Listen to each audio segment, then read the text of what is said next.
So you probably are thinking I'm eating something like supersad, provolone, right? Something leftover Italian food, steak, right? No, you're never gonna believe what I'm eating. Grapes. Can you believe that's something actually healthy? Red grapes and green grapes. I actually love grapes. So good.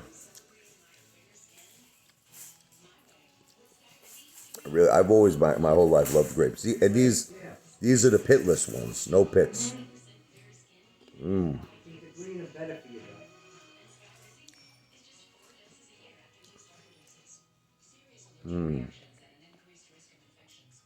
Red,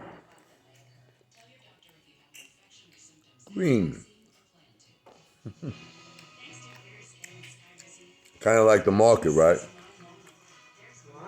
It's like the stock market. Green is like a bull market, which is what we want,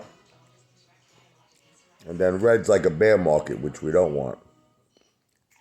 Now, because of that, I probably have to say a disclaimer.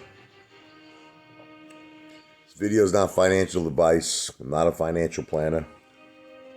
This video is for entertainment purposes only.